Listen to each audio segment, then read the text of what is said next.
Hello, ladies and gentlemen, and welcome back to the channel. Now, after discussing the very important deadlines of Form C in the last two videos, we will now actually address it, as it was just submitted last night by the SEC to the Second Circuit. First of all, I am not providing any financial or investment advice. I am just pointing out what I see here. I try to interpret it correctly. I didn't quite manage that yesterday afternoon, but I apologize for that. However, I am not a lawyer, and I am not an investment or financial advisor either. I am still in a good mood because we are finally seeing some further progress. And then at the end of this video, I will touch on a very important story again. And let's dive right in to exactly what it means that the SEC apparently filed 1 day late. I will share my personal opinion on that as well. But currently, let's focus on what we know. And I will start here with a translation by the talented Manja König, who is a valued channel member. Best regards. And many thanks sincerely for the post-NavX, the so-called Appendix B to Form C, whether the district court wrongly issued a partial or summary judgment in favor of the defendants regarding Ripple's offers and sales of XRP on digital trading platforms, as well as Garlinghouse and Larson's support and assistance in these offers and sales, specifically Garlinghouse and Larson's personal offers and sales of XRP and Ripple's distributions of XRP in exchange for other considerations besides cash. These questions shall be reviewed de novo in particular. Okay, now the SEC is essentially practically writing in here, okay, programmatic sales. Also programmatic sales withdrawn by Brett Garlinghouse and Chris Larson. The programmatic sales, in essence, essentially refer to the programmatic sales by the two gentlemen and, in particular, Ripple's direct sales of XRP through exchanges. Ripple was offered, in the market people were buying, no sales of securities. Why? Because the Howey test does not apply here, as the buyers do not know who sold the items, and therefore I cannot make an investment in a common enterprise. I don't know the seller. It could have been me, the dear Nicholas, or you. Literally no idea. Whoever. So, the SEC has recently and unexpectedly withdrawn the lawsuits against Brett Garlinghouse and Chris Larson before a possible oral hearing in the district court. With reservations, of course, but with a little twist that the Ripple lawyers seem to have missed this time. But all right, let's move on. Jeremy Hogan has reacted to this.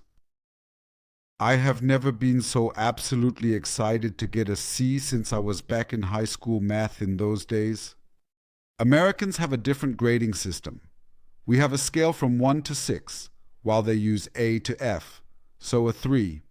It is important to note that what is not contested in this particular case is that XRP is not a security, or what is being contested? The sales of XRP by Ripple to exchanges and the use of XRP as a means of payment. What does de novo mean?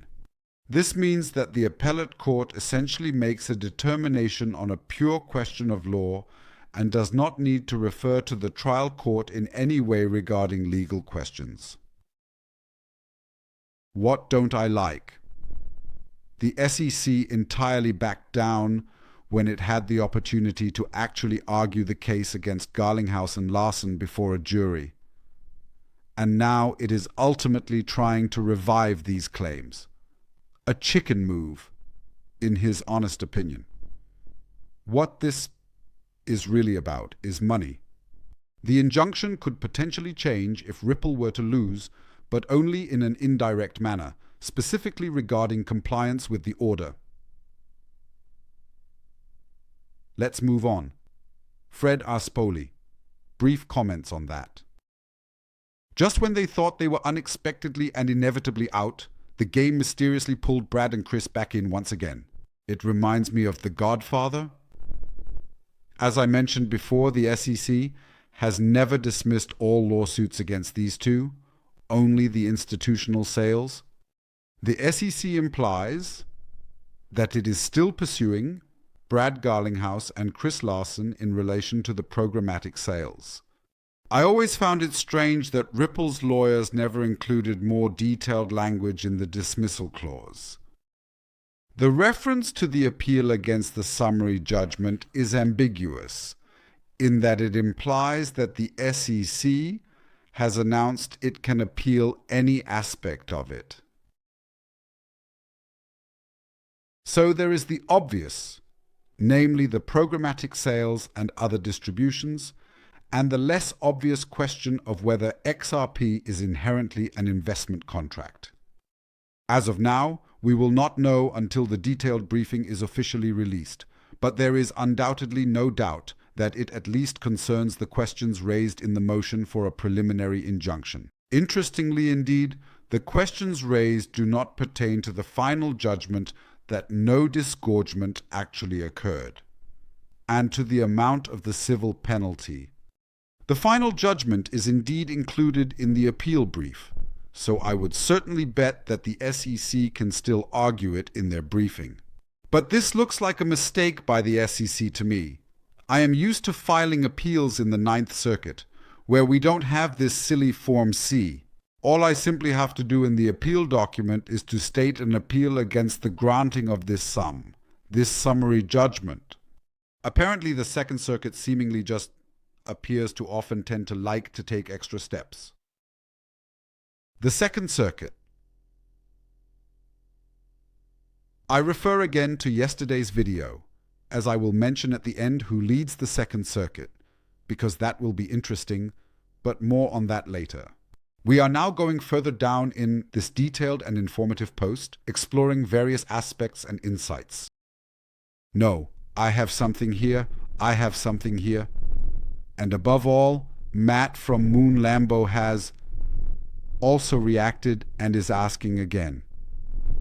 I'm missing something, but the charges against Brad and Chris have been dropped. So I wonder how it comes that they are now named as part of the appeal by the SEC. Sherry has reacted here. The clause was essentially based on the premise that the sales by Garlinghouse and Larson were programmatic sales, which the judge did not classify as securities. If the Torres ruling is certainly overturned, the two will automatically be in trouble. For clarification, programmatic sales, not sales of securities. In that case, the SEC dropped the charges. If the Second Circuit were to rule that programmatic sales, meaning the sales of Ripple by Brett Garlinghouse and Chris Larson through exchanges, were indeed sales of securities despite the Howey test not applying, then the two would actually have a problem again, as they would have violated securities law. But should that actually happen, which I do not expect, I would like to point out once again that Torres rulings have never been overturned by the Second Circuit, not even once. She has a 100% success rate. Furthermore, in general, the Second Circuit only changes about 10% of all judgments. They all go back, as expected, undoubtedly and predictably, confirmed back to the lower court. So here I see the risk as rather low. But when we talk about the topic of risk, I now have a small partnership with TANGEM. I have been using the hardware wallet for months and I find it just absolutely extremely pleasant. And I have just pinned an affiliate link below as the first comment under each video, simply right now indeed, as you can see below. In the future, discover the unlimited possibilities of blockchain with the TANGEM app, and I must really say I enjoy it very much. I use another hardware wallet, also the Ledger, but here with these 3 cards, that's actually just very nice. One can monitor and track, analyze, exchange, buy, sell, and stake in various ways in the market. Everything is possible, and at really extremely low prices. The setup is very quick. The seed phrase is absolutely safe, as you can see, starting at 54.90. Subtract approximately 10%, and then you're at just under 50, and I think that's just smart. So these are check cards of 2 or 3, and there is simply a nice story behind them. They are set up quickly. Just hold your smartphone up and then simply go through. And the app is also clearly organized and clean. 1,000, unfortunately in dollars and not in euros, but well, you can't have everything, can you? But sensational for the price. I can only really recommend it if you want to support this channel. Thank you very much for that. And now let's dive into the other topics. And let's briefly stay on the subject that Brad Garlinghouse and Chris Larson are being indirectly threatened again. That's my opinion. It's nothing but an empty threat. Jimmy Valiant reacts and writes that the addition of Brad Garlinghouse and Chris Larson's involvement in the matter is as unethical as it can be. There you go. Well, it's the SEC. I completely avoided this problem in court by voluntarily dismissing these claims with prejudice. The SEC has dropped it. That means there is a law in America. I can only be charged for something once, and they have now let it drop. Only partially. I don't know what you all think about it, but I really have to tell the legal team at Ripple, guys, you dropped the ball on this one. But, my God, the lawyers should be punished if they try to appeal in this matter. Clowns. Yes, clowns. You can't really say it any other way. Then I'll go back to James Murphy, aka Metal Man, who will also touch on this story. So, Formula C. And then again, just about this very significant date, we had the very big discussion indeed yesterday. Today is the 18th, the day before yesterday started. Waiting for midnight, 2001. The date was probably the 16th and not the 18th. I myself assumed that this letter is dated October 4th. From the Second Circuit, this letter triggers the 14 days. It seems to be the case. Well, it was likely the 16th after all. Now, let's go in. Update on the Ripple appeal. The SEC has submitted Form C. In my opinion, it was one day too late. The SEC is appealing the summary judgment regarding the XRP sales of Ripple through exchanges. The distribution of XRP by Ripple to employees and others, and the sales of XRP by Garlinghouse and Larson on exchanges. We expected that. It's slightly surprising that they did not file an appeal against the $0 judgment for disgorgement, and he continues to follow behind. That is strange. The SEC's Form C is dated October 16th. If I scroll down, you can see the date, filled highlighted, Form C, October 16th, 24. The court stamp. The document shows the 17th of October. Up here, 17th, so 10/17/24. We should soon enough find out whether, in the near future, the Second Circuit determines that the SEC has missed the deadline. What would that mean? Fred Rispoli believes, and I mentioned this yesterday, that the SEC will likely get away with it. 2001, with alarms. And many others also believe that it might be, well, maybe they'll get a slap on the wrist, or it will be mentioned negatively, or depending on the situation. But I personally wonder, I must say, first of all, in my opinion, why should the court permit a regulatory authority, the most influential securities regulatory agency in the world, to simply miss a deadline here, Why? Why? And I refer again to this video from yesterday. Take a look at it.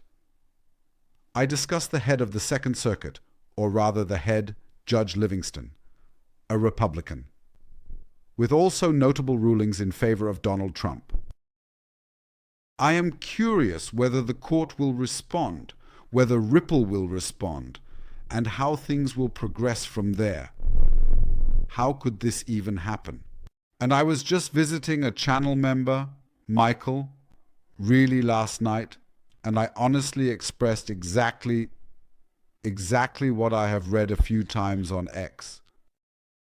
I think that, unfortunately, the SEC has also fallen into the same error as I did, taking October 4th as a deadline. An SEC employee has stated to Eleanor Terrett, a journalist from Fox Business, yes, on the 17th, meaning yesterday, that everything will be made public. So, we haven't submitted it yet. It is still being made public. This means it has not been made public yet, and we are currently writing about it. Maybe the SEC itself realized that they messed up here, perhaps. But hey, what do I know indeed? I'm not a lawyer. Now we come to the really essential things, and I ask you to pay attention, because on one hand, we are of course waiting for Ripple's Form C, as they have filed a cross appeal. I am curious to see what they will write. Stuart Alderoty, 2001. There are no surprises here. Once again, it has been made clear that the court's decision that XRP is not a security in itself is not being challenged. This decision is considered the law of the land. Stay tuned for Ripple's Form C, which will be submitted next week. I am very curious about this. I wonder how sharply the lawyers will write or how they will phrase it in the brevity of the sections. And now let's focus on the really important things. Well, Jordan Felder. This SEC objection is meaningless nonsense. It is an appeal against Ripple use-end. It is simply a distraction and a fat tactic. XRP will never be a security. Realus, it will be released very soon. The XRP ledger will flourish and thrive undoubtedly and continue to progress. Without delay from the SEC, which is now in fair credit or discredit. Don't buy into this ridiculous nonsense at all. The SEC lost the case in court. Simple fact. At this point, in the grand scheme of things, Gary Gensler is indeed simply a relatively small corporate toad. Nice conclusion for this video. And happy birthday, Gary Gensler, you failed little corporate toad. I can't say much more about it. It's just a shit show. It's a farce. And once again, indeed, the question arises. Why Ripple? Why XRP? With everything I keep reporting to you. And if you haven't subscribed to the channel yet, do it now. Activate the bell. There will indeed be an incredible amount to report in the future, as this network, this globally spanning network, will grow. That's it from me. I wish you all a good time and stay healthy. I wish you a nice start to the weekend. Maybe we'll see each other tomorrow evening at 6:30 p.m. for the live stream.